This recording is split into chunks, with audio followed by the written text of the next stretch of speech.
Welcome everybody to this QMP e-learning module. I'm Brian Mendelson and I am acting as a moderator for this session with a rather renowned audience with Dr. Bill Little on my right, Timothy Martin on my far right, and then Jamil Azaria, facial plastic surgeon, on my left.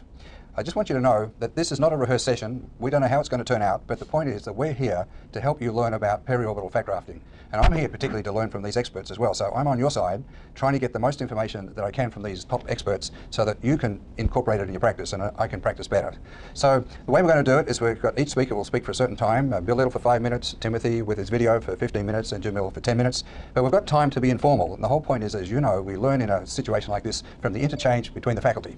So we'll start off, Bill, if we could, with you giving us your experience, because Bill is obviously the most experienced. I remember him talking about fat grafting with these fine little needles, and you're trying to work out where you get them because they weren't readily available. That's how far back Bill started learning, believing in this. Thanks, Bill. Yeah, I'm going to go rapidly, Brian, so go ahead and get me started here. Microfat grafting in upper lower orbital spaces, 5 minutes on the clinical cases, and then a little stuff beyond that. With the brow elevated, you mark the nasal central hollow above and you mark the tear trough below. See, she's also marked for blepharoplasty, but then I mark the contour line, which is where the contour bumps up on the lower cheek. I don't need to go below that. I go from the contour line up to the orbital margin. Blunt needle, deep intermediate plane toward the globe. Syringe moving rapidly, but the plunger very slowly. And 20 gauge needle for these little micro needles to fit in. That's my access. Blunt needle, in this case, the upper deep plane against the bone along the rim. Notice I'm not using my thumb, I'm using my palm. Rapid syringe movement, but very slow on the plunger. That's the trick to fat grafting, especially around the orbit, but everywhere. All right, so what can fat grafting do? Well, number one, it lowers the upper lid crease when done properly. This woman hasn't had a blepharoplasty. And it also fills the suborbital hollow. No blepharoplasty, just fat grafting and laser. There she is 9 years later, too much makeup, sorry. But you see how long the fat graft should last. Lowers the upper orbital crease by adding fat. Camouflages the lower lid fat bags without any removal or any surgery. Again, lowers the upper lid crease, and no upper blepharoplasty, very important in a woman looking quite old, even though she's young. Again, this is iatrogenic removal of upper lid fat. This is the same thing. Replace it. There she was as a young woman. It's no different from the aging variety. Another iatrogenic case. It's extreme, and again, fills the suborbital hollow as well simply by adding fat. It just does that, and it just works. So it lowers the upper lid crease. But it does something else. It usually lowers the high nasal brow automatically without you doing anything. And people often have elevation of the medial brow in the aging process. Here's another example. It lowers the upper lid crease, but at the same time, it brings down the nasal brow that's riding high. And it's a very good look. And it doesn't bring it as low as it was when she was young, but half the distance to the goal isn't bad. Again, it lowers the upper lid crease in a 72-year-old, lowers the eyebrow, same mechanism, just fat grafting. It fills the suborbital hollow. No surgery of any kind, laser and fat grafting. And there she is as a young woman in a beauty contest. So, it lowers the upper lid creases, we've now determined, and it usually lowers the high nasal brow automatically, but it often does something else. It may raise a low upper lid level, as in a patient with ptosis or pseudotosis. Here's an example of a patient in which it lowered the lid crease. It also lowered the brow, but it really brought the lower lid up. And here she is 11 years after surgery. No surgery before or in the interim. That's just the effect of fat grafting 11 years later. Lowers an upper lid crease, usually lowers the high nasal brow, which is a good thing, and in this case it raises the lower lid level. She doesn't have ptosis, but she looks better with a little more opening to her lid, and it camouflages her lower lid fat bags. And there she is 13 years later, and you see how long we should get out of our fat grafts. It should be a long span. Lowers the upper lid crease, lowers that high nasal brow, but in this case it brings down a retracted upper lid level with a stare that she's unaware of. And I found this the most effective way to do that. This man says at work, they say I'm too intense. Well, he has this very retracted look, and fat grafting alone has corrected that. His brow position didn't change because it's not high. And just to show you that all of these often, this improves her situation, but it doesn't correct it on the left side. It's a nice correction on the right, but it's improved it enough to make it worthwhile. In the lower lid, no fat's been removed, only fat has been added. This shows that fat grafting can raise the temporal brow. It's not the way to do it, but it can, and we've camouflaged iatrogenic fat grafting deformities by grafting around them at that level. It camouflages lower lid fat bags. She's had no blepharoplasty at all, just fat added. It may improve minor lower lid level malpositions, not grand ones, but in this case a little scleral show, in this case a little lateral bowing in a woman after a prior blepharoplasty. She's had no blepharoplasty this time, only fat grafting. She had it before. It may improve or often improve suborbital dyschromia. This is a woman without laser. I laser almost all my patients, but she'd already had it, so we didn't do it on her. And I didn't do it on this Arabic woman because her color was a little dark, so she had no laser. And finally, fat grafting with temporal brow kick and laser often makes upper blepharoplasty unnecessary, and I don't do it very often. And I'm going to go on about that for another 2 minutes here, and you'll see why. So that when I look at it, now that's 5 minutes to cover all those patients, and I know it's a lot in a hurry, but we've got a limited time here. So let's look at fat grafting. In 4 minutes of those clinical cases, I showed you 11 fat grafting actions, 39 times in 21 patients. And so what were those exactly? What are those actions? Lowers the upper lid crease by filling below. It absolutely does. Fills the suborbital hollow by filling below. No problem about that. Usually camouflages fat grafts so we don't have to excise if they've been badly done. Usually lowers the high nasal brow, and it may raise a low lid level, as in ptosis surgery. It often lowers a retracted upper lid level better than anything I know. It usually camouflages bad fat grafting. It may raise a low temple, but that's not important brow. And it may improve minor lid level malpositions. It improves color in the lower lid. And if you use it with laser and a temporal kick, you'll end up doing a lot less in the way of upper lid blepharoplasty. Now, of course, you don't know what that is at 20 cents, but it's also a paradigm. You get it, paradigm. And that's a paradigm shift. And I've been talking paradigm shifts away from tension toward volume-based results, but away from excisional surgery toward augmentative surgery, which is what we're talking about here in the example of blepharoplasty. And finally, away from anatomy and science. I got to grab a hold of Brian here because he's going to have a stroke. But because in fat grafting, it's more exercise in art than it is an exercise in anatomy. Don't focus on the anatomy; it won't be as good an outcome. So when you use these together, it promotes an easing of traditional upper blepharoplasty, which is really a blepharectomy. And when you include a kick to the tail of the brow, it's quite powerful. I used to do skin excision in 100% of my rejuvenations. I now do it in 5 upper. Fat excision in virtually everybody, I do it in 2%. Muscle excision, I did in all my patients, and now I never do it. It's not part of my facial rejuvenation. I add fat in 90% eyelids, which of course I didn't used to do. In terms of traditional lower lid blepharoplasty, which again is a blepharectomy in my definition, skin excision was 100%. Now I do it in 20%. So lower blepharoplasty I only use in 20% of my patients. I do fat excision in 5% and muscle excision in virtually none. And I add fat to the eyelids of virtually everybody who comes to me for facial rejuvenation. And that despite the fat. I don't want to suggest I don't like doing this. I even published a paper a year ago on how to do lower lid blepharoplasty. I like doing it. It's fun to do, but I only do it in 20% of my cases. Thank you. Thank you, Bill. That covered an enormous amount in a minimal amount of time. You can have a big breath now. Good. Tim, would you want to comment about the 11 actions, just in general terms? Because that was interesting. I've never seen anyone put that together. That is a phenomenal amount of possibility within that 11 actions. I agree. Bill's done a nice job of summarizing the lecture I'm going to give, but I agree with those improvements, although it takes a while to wrap your head around that. We have such an excisional-based background. Understanding volume takes a while, recognizing the nuances of it. I'm not sure it was in your 11, but I also think we now have something I doubted at first. There is a proven regenerative effect from a stem cell-like effect, and my patients at least were telling me my skin is better, and I just said, you had surgery. But I alluded to that in the color change. In the color change. I think a lot of it's texture, on that basis. Yeah. I think there is an improvement in skin quality that before fat grafting we were just creating the illusion of youth. Now fat grafting allows us actually to regenerate and make tissue better. I was a bit unclear, Bill, about your terminology, so if I'm unclear, maybe others are as well. So maybe we should just stop for a minute. Yep. You talk about the upper lid crease. So to me, a crease is an inversion and a fold is an eversion. It's like the nasolabial crease and fold. Exactly, but they're different structures. That's the point. The crease would be, where the attachment is. The fold would be that overhanging it. Is that what you would? So if you look on this, put the next slide in that one, and then the next one.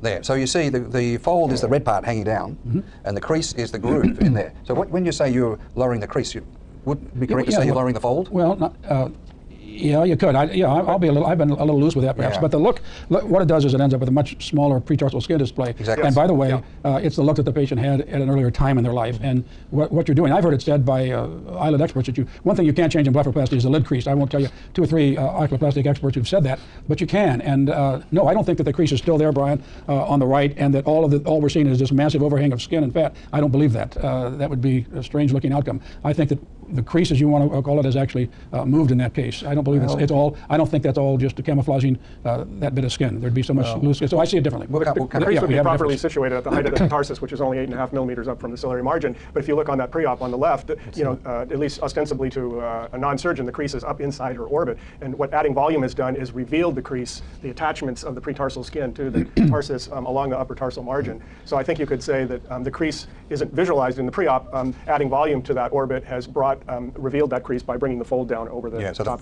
the fold is down and conceals the crease, which is somewhere behind it because you can't see exactly where it is. But if you have a loose crease, then you'll have loose pretarsal skin.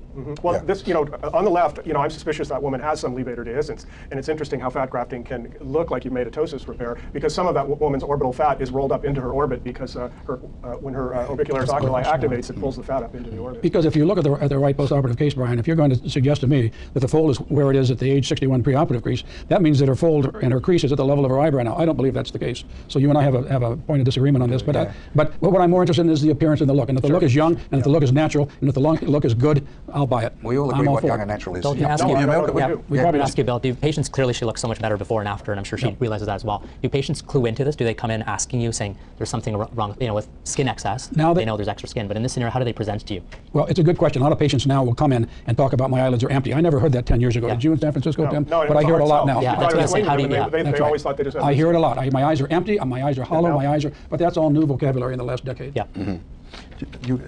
Bill, you seem to have an enormous experience, because when did you first start doing this?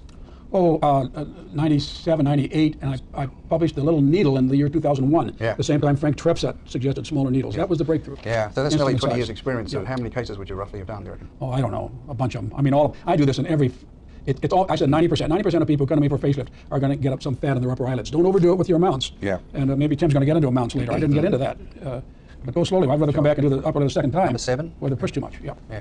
So How's your time going? this is a patient who hasn't had surgery, but I just want the panelists to comment about normal aging. See, she Yeah, hasn't she's had older. surgery. Yeah. So what's happened to her upper lid fat, Bill? Well, it's not all fat. I think that the main source of that recession in the nasal superior quadrant is bony. I agree with Kahn on that from Stanford, and I've felt that for a long time. Now, the genesis of that, I believe, is the strength of those muscles. That's the medial aspect of the orbicularis. It's got a special name, but it's a very strong muscle, and it's over a very thin plate behind which is a very bioactive mucous membrane behind that frontal sinus. So this happens over our sinuses. It's interesting that we almost never see it where the sinus ends, out in the more lateral brow ridge out toward the ear. It almost never happens there. So I think this is remodeling that's predictable on the basis of age of a very thin plate that's over a very vascular bioactive mucous membrane. Do you have any comments about natural aging, Tim? Yes, it's a panfacial process. She doesn't just have orbital atrophy. She has temporal, forehead, mid-face, tear trough, and cheek atrophy. Just looking at the eyelids as we traditionally have is sort of a very limited way of doing things because we see the face in its entirety. I also think this woman does have senile ptosis. You can tell that retracted lid, especially on the left, and then the high eyebrows. She's trying to hold her eyes open, and I'm almost certain if you opened up that lid, you'd find that levator pulled back from the tarsus. I think with that lid position, that's right, Tim. But many times you'll get that elevation of the brow without any true, what we think of any true component of ptosis. But I think you're right in this case. You definitely. They're quite high. That, yep. So we're just Brows covered. tend to rise more than they drop centrally. So, Bill, thank you for showing us the range of possibilities and the ease with which you do it. And now, Tim, we're going to spend more time going into the technical details. So look forward to this, Tim. Well, thank you. I have nothing to disclose, and I'll leave a reference here. So why periorbital fat grafting? Why not just do our traditional blepharoplasty? And the answer to that question lies in the multifactorial origin of orbital aging. These are some of the components of eyelid aging. Our traditional blepharoplasty procedures address those first 4. Fat grafting allows us to treat atrophies, the missing link, frankly, something we couldn't do in the past. So we have to ask ourselves, how should we do periorbital rejuvenation? We have to have a roadmap. What does a young eye look like? What should our priorities be? And how can we best meet those goals? So what are the characteristics of a young, attractive eye? Well, it's clear, it's smooth, it's neatly creased, it's aesthetically framed by a well-placed eyebrow. But the hallmark of the young, attractive orbit is fullness. And we have to ask ourselves, do our traditional blepharoplasties produce eyes that look like these? Here are some blepharoplasty patients, pictures I've taken from the internet, from our journals. These patients are all post-op blepharoplasties. Are these really good results? Can I interrupt you there, Tim? Sure. So what all of those show is an absence of a lid fold. Well, I think more than that. I'm leading up to, yes, that's true, but the overriding defect is the loss of volume. Yeah. The fold will And restore notice- itself, and the crease will become evident when the volume is replenished. Notice that in almost all of those, there's excessive height to the nasal brow. Wow.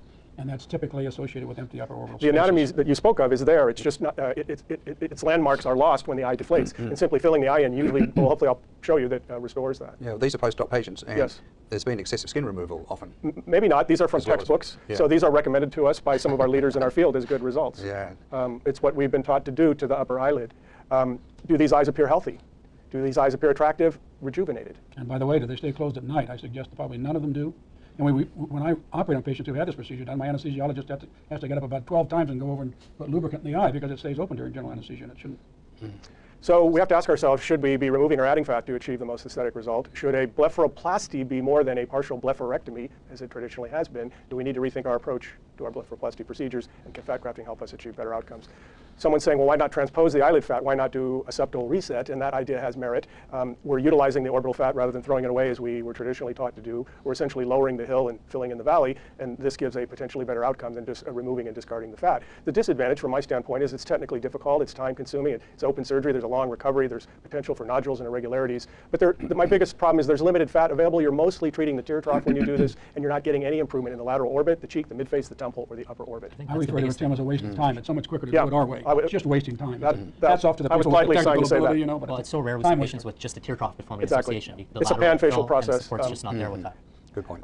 So the advantages of fat grafting are that we can treat atrophy and improve our outcomes. It's a volumetric rejuvenation. This is new to us. We were traditionally two-dimensional tailors, and now we're actually becoming three-dimensional sculptors. It's autologous. It comprehensively treats the orbit, as we just said.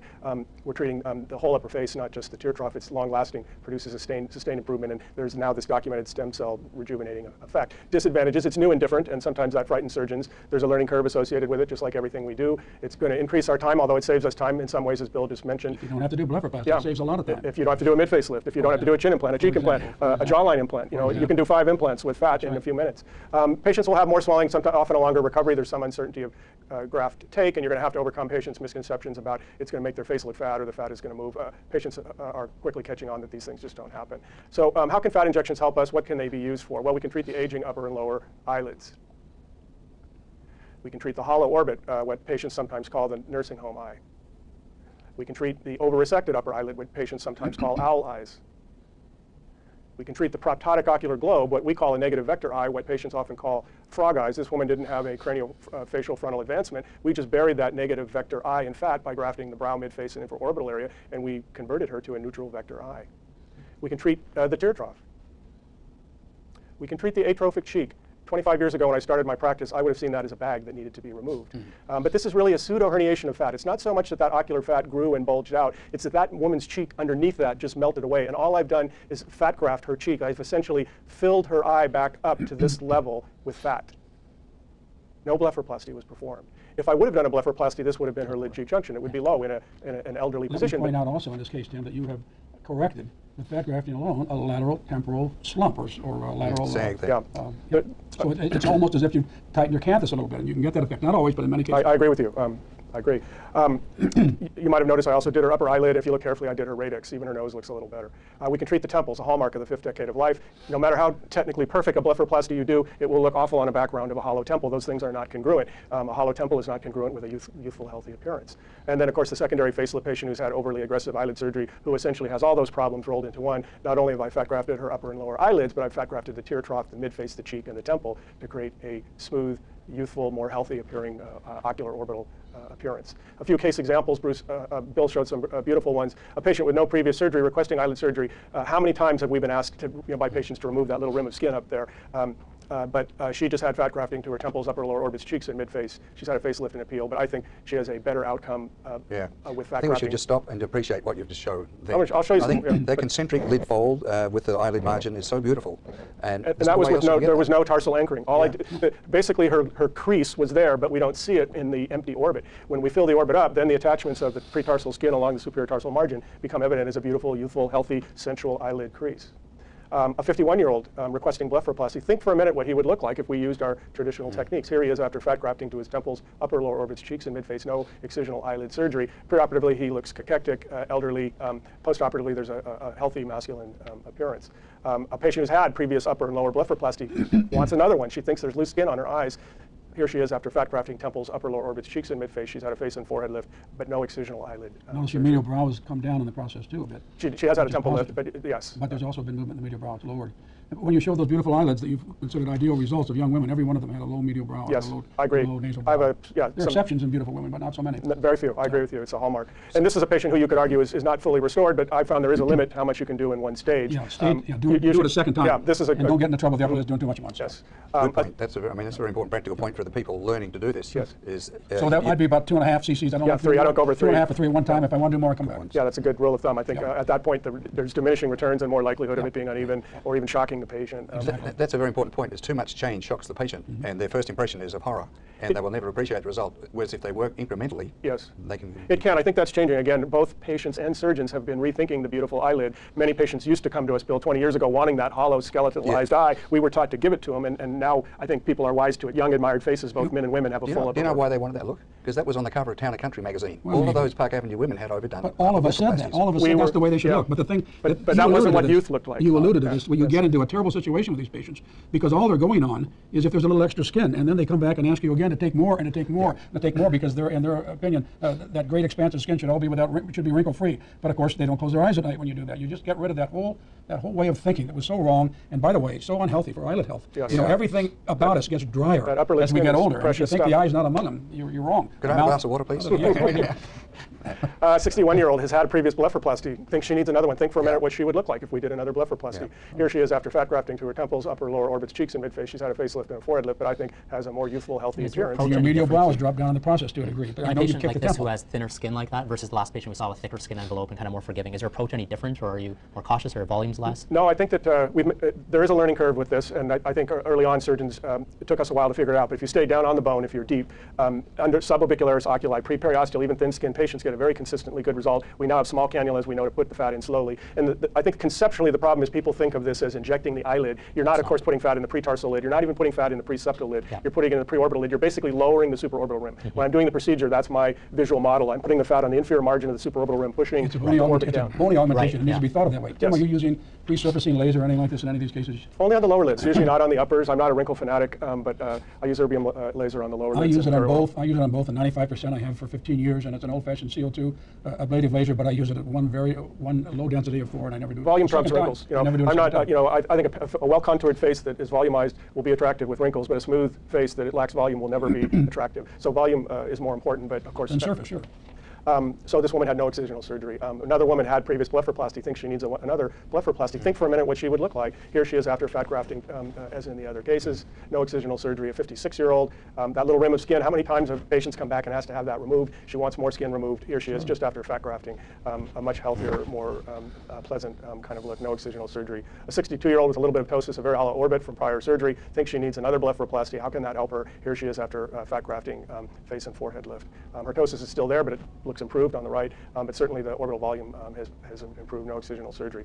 The question we're just wanting to focus for the surgeons learning this is, where do you place the fat? See, there are two fat compartments to the lid. There's the pre-aponeurotic fat behind the orbital septum, and then there's this brow fat pad that comes down on the bone and comes down into part of the preceptal lid. So that's the fat we're talking about replacing. Is anyone? I'm not sure, because I know there are this discussion of compartments and anatomy, but I think a better way, and we're scientists, we actually I think hide behind science, we hide behind technique. This is not a science project, it's an art project. And I think a sculptor, the fat should go where your eye tells you it needs to go. With certain parameters in certain areas where the skin is thin, you have to be deep. But basically, when I'm doing this, I'm not imagining filling a compartment. I'm imagining creating beauty is a better way of looking at it, I think. But it's using anatomical places or whatever just to help people understand, for their learning conceptually. I don't know, Brian. I'm going to step in and say I disagree. I think that the enormous contribution made by Pessin and Rourke to the anatomy of the area absolutely holds back proper fat grafting, and I don't think it's a case where anatomy steps in and overcomplicates and doesn't really help or support a good outcome. This is a project in design, not an anatomy. I agree. Putting all the fat down in these deep compartments alone has no basis in the Coleman approach to this, and it doesn't add anything. I think it's and the people who are embracing it seem to be those who, for some reason, weren't able to be successful with the Coleman approach. That's my feeling about it. I entirely agree with you about these sort of subcutaneous fat compartments. I mean, it's how it looks is what counts. Yes. There's no satisfaction in filling compartment A if it doesn't look good. Right. But from the point of view conceptually, this is like pre-periosteal fat. You can't go deeper, you can't go more superficial. But you don't place intraorbital fat.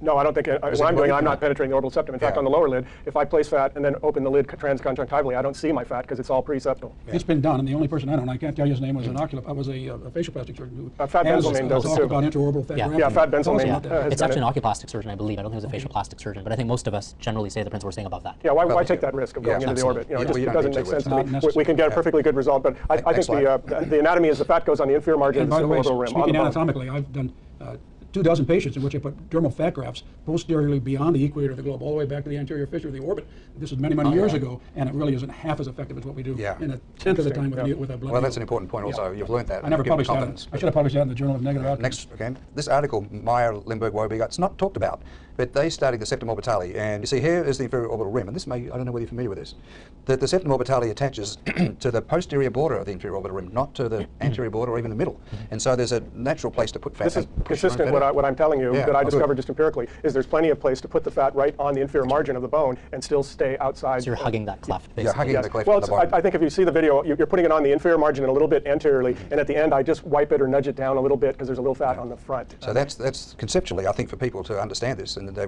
should reference this article. Next one again. When you're beginning, Brian, you certainly want to stay against the bone, because Exactly. the reason to do that is not an anatomical one as so much as it is a practical one, because if you have irregularities, they're camouflaged by the little bit of soft tissue overlay that's there. But as you begin to increase the amount that you wish to augment, you can't keep putting all the fat in the same place. You need to start coming up away from bone and approaching the mid-levels of the lid. What becomes a barrier for me is to go superficial to the orbicularis. That can be done. Sidney Coleman does it a lot. That's a way to really affect color, but that's the last step. That's a very That should high-risk be a advanced maneuver. That should be when you're really expert. So start all your fat against bone. Later on, you need to come up more so you get more fat in. You can't keep putting all the fat in the same little lamella Sure. because there's not enough blood supply to support it. I pretty much think of putting it all on the bone, and the beauty of that is if you do overfill the lid, you just open the lid, go right down to the bone, and it's just sitting there, and you Yeah. tailor it down. If the fat is scattered throughout the lid, you've got to basically delaminate the lid, pick the fat out from, so keeping the fat down on the bone is a great way to start, and I think that superficial injection is asking for problems. Is there anything you do to minimize risk of embolism? Is that something you're thinking about, worrying about? I think a blunt cannula, if you see the video, Bill showed the very rapid movement. Yeah. The beginner, I say spray painting, not caulking. Yeah. So the beginner wants to move very slowly, maybe injecting on just the outstroke. So even if the blunt cannula gets into a vessel,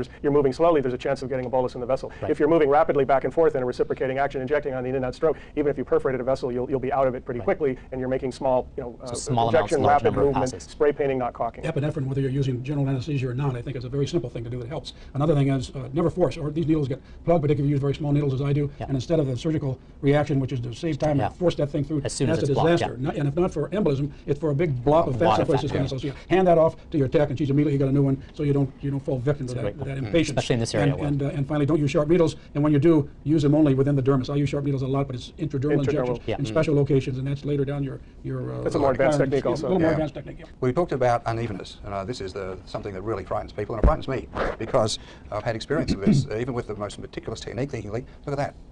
And patients absolutely hate it, as you know. They have no tolerance whatsoever. No tolerance, that's the way, Irregularity, yeah. No, and they will look for it even. They will. Yeah. And you've made it show more by elevating the brow. The patient will do the same thing if she elevates her brow actively. It may sometimes bring out the faintest sign of that, and they'll find a way to elevate in an unnatural way and then show you that effect. It's interesting that a patient like this, you lay them down on the operating table, they've got grade 4 implant capsules with ripples all around. They've got dog ears from their abdominoplasty. They have cannula marks down the front of their thighs. And then, oh my God, fat grafting creates overcorrection or unevenness sometimes. So everything we do, probably 30% of rhinoplasties need revision. Yeah. If you're injecting that fat down on bone, again, I think this is just too superficial. Using a small cannula and spray painting, this becomes a very unusual complication. That's simply inexpert fat. And it's easily treated if fat is Okay, available. That's what I'm here we to all learn. start as an inexpert, don't Yeah. we? Yeah. Now, that was she turned up 5 years later. Yeah, okay. But she's 84, and again, she is, as you said, no tolerance. Even 84, she's Well, it's looking better for than her imperfection. hollow orbit, and I think that fat is a little in the preseptal orbit. It should be a little more in the preorbital part of the orbit, a little bit up on the bone. You Yeah. can see that fat's a little low. You don't need to get it that low to create the effect. Is there anything you Don't can think do of the soft tissue, non-surgically, don't think of the analog soft or anything tissue. else like that help in I your think, experience? I think it's dangerous. I think the ophthalmologists say injecting steroid around the eye is a high-risk proposition. think it helps. I think it's a surgical problem. You can't do Number microliposuction 15? here like you can in Yeah. the cheek or something. You have to just surgically take it out. But fortunately, it's a fairly simple thing to do.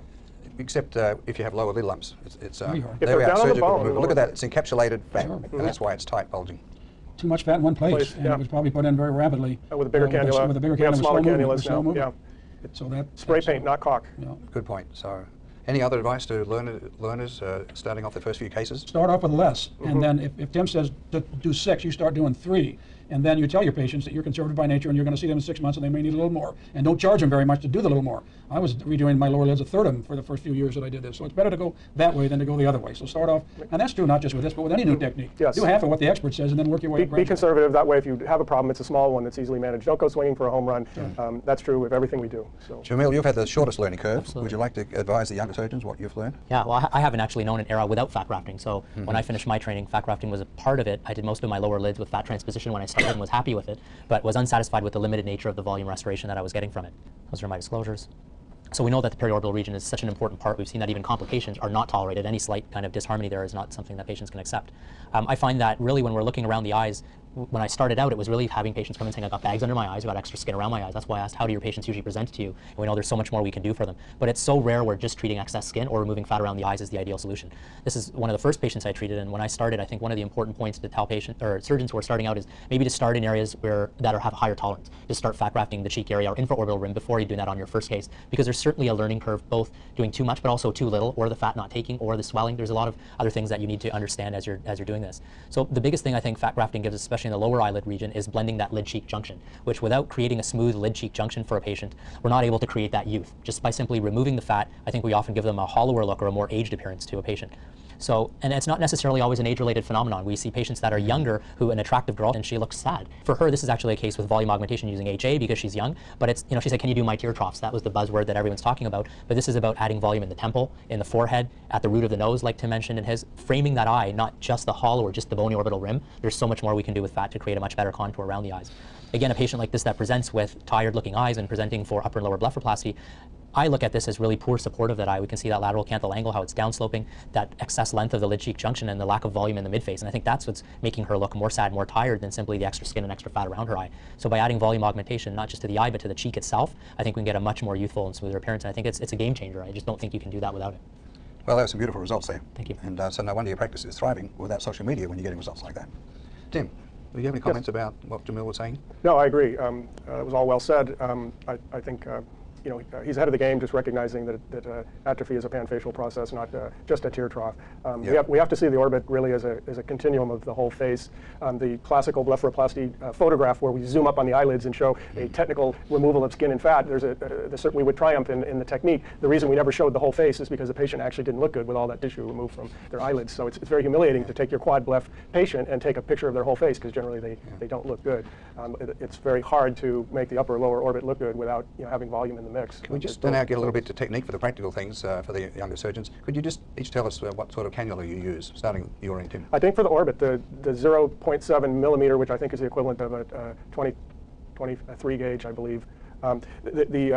The original cannulas were very durable. Some of them I have are 20 years old, heavy stainless steel, large, but they were too big to do the orbit. They were fine for the cheek. And when that small 0.7 millimeter cannula came out, very thin walled, it gave us a way to get, even if you push hard on the plunger, the fat comes out very slowly just by the small hole. I think that it comes out slower, which is good. It's always good to come slower. And any large globules, like Bill was alluding to, it prevents them. Your cannula gets jammed. So it prevents you from depositing a large aliquot. Bill, have you changed cannulas over the years, or? Well, he's designed one. Sure. Well, I haven't designed it. I use, a little bit. The one I discovered was existing. It was an ophthalmologic cannula used to canalize the medial caruncle, and it's called a McIntyre. And I still use the McIntyre as my preferred go-to. And what to me is as important, what's more important than the shaft diameter is the size of the hole, the exit hole. And it has a small hole. And for 85% of my fat grafting, it works very nicely and keeps me from getting the fat in too quickly. But on that 15% of the patient with more fibrous quality in the matrix around their fat from their donated fat that you've harvested, it starts spurting and it's uneven. Then I immediately switch to the same diameter shaft, but with about 2 or 3 times a larger hole. So I think that hole size is important because all fat isn't the same, and particularly the matrix it comes in isn't the same. What you can't do is